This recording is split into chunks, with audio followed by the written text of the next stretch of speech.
Hello friends, എല്ലാവർക്കും നമ്മുടെ ചാനലിലോട്ട് സ്വാഗതം. കുറച്ചായല്ലേ വീഡിയോ ഒക്കെ കണ്ടിട്ട്, കുറച്ച് തിരക്കായി പോയി, അതുകൊണ്ട് വീഡിയോ ഇടാനൊന്നും പറ്റിയില്ല.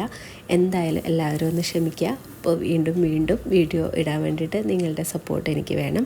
അപ്പോൾ ഞാനിവിടെ ചെയ്യാൻ പോകുന്നത് ഒരു സിമ്പിളായിട്ടുള്ള സ്നാക്കാണ്. നമ്മുടെ നേന്ത്രപ്പഴം വെച്ചിട്ട് 3 നേന്ത്രപ്പഴം എടുത്തിട്ടുണ്ട്. അതുപോലെ ഒന്ന് കട്ട് ചെയ്ത് എടുത്തതിന് ശേഷം നമുക്കിത് സ്മാഷ് ചെയ്തെടുക്കണം. അപ്പോൾ ഫോർക്ക് വെച്ചൊന്ന് ചെയ്യാൻ നോക്കി, പക്ഷെ നടന്നില്ല. നമുക്ക് ഗ്ലാസിൻ്റെ ബാക്ക് സൈഡ് തന്നെയാണ് കുറച്ചും കൂടെ സ്മൂത്തായിട്ട് ചെയ്യാൻ പറ്റുന്നത്. അപ്പോൾ അതൊരു ഗ്ലാസിൻ്റെ ബാക്ക് സൈഡ് വെച്ചിട്ട് നന്നായിട്ട് ഇതൊന്ന് സ്മാഷ് ചെയ്തെടുത്തിട്ടുണ്ട്. ഇനി ഇതിലേക്ക് 2 ടേബിൾ സ്പൂൺ തേങ്ങ ചിരകിയതും 2 ടേബിൾ സ്പൂൺ തന്നെ പുട്ടുപൊടി, വറുത്തതോ വറുക്കാത്തതോ ആയിട്ടുള്ള പുട്ടുപൊടി എടുക്കാം. 2-3 ടേബിൾ സ്പൂൺ പഞ്ചസാരയും കൂടെ ചേർത്ത് കൊടുക്കാം. 1 കപ്പ് മൈദപ്പൊടിയാണ് എടുത്തത്. മൈദപ്പൊടിക്ക് പകരം നിങ്ങൾക്ക് ഗോതമ്പ് പൊടിയും ചേർത്ത് കൊടുക്കാം. ഇനി ഇതിലേക്ക് 1/2 ടീസ്പൂണ് ഏലക്ക പൊടിച്ചതും 1/4 കപ്പോളം പാലും കൂടെ ചേർത്ത് കൊടുത്തിട്ട് ഒന്ന് മിക്സ് ചെയ്തെടുക്കുന്നുണ്ട്. അപ്പോൾ പാൽ വേണമെങ്കിൽ നിങ്ങൾക്ക് ഒഴിവാക്കാം, വെള്ളം മാത്രം എടുത്തിട്ട് മിക്സ് ചെയ്താലും മതിയാവും. പാൽ വേണ്ടാന്നാണെങ്കിൽ ഒഴിവാക്കാം കേട്ടോ. അപ്പോൾ അതിനിടയിൽ നമുക്ക് കളറിന് വേണ്ടിയിട്ട് ഒരു നുള്ള് മഞ്ഞൾപ്പൊടിയും നമ്മുടെ മധുരം ബാലൻസിന് വേണ്ടിയിട്ട് ഒരു നുള്ള് ഉപ്പും കൂടെ ചേർത്ത് കൊടുക്കാം. ഇനി ആവശ്യത്തിന് വെള്ളം എത്രയാണോ വേണ്ടതെന്ന് വെച്ചാൽ അത് ഒഴിച്ചു കൊടുത്തിട്ട് നന്നായിട്ട് മിക്സ് ചെയ്തെടുക്കുക.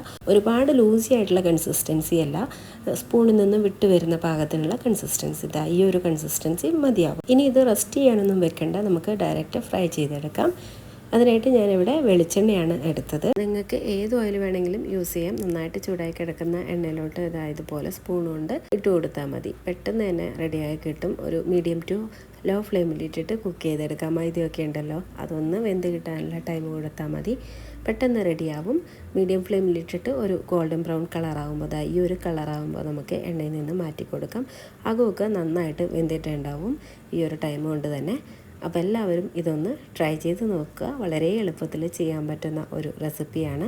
കുട്ടികൾക്കൊക്കെ തീർച്ചയായിട്ടും ഇഷ്ടപ്പെടും. വീട്ടിലുള്ള കുറച്ച് ചേരുവകൾ കൊണ്ട് പെട്ടെന്ന് തന്നെ തയ്യാറാക്കാൻ പറ്റുന്ന ഒരു സിമ്പിളായിട്ടുള്ള സ്നാക്കല്ലേ. പഴംപൊരിയൊക്കെ ഉണ്ടാക്കി മടുത്തെങ്കിൽ ഇതുപോലെ ഒന്ന് ട്രൈ ചെയ്ത് നോക്കിക്കോളൂ.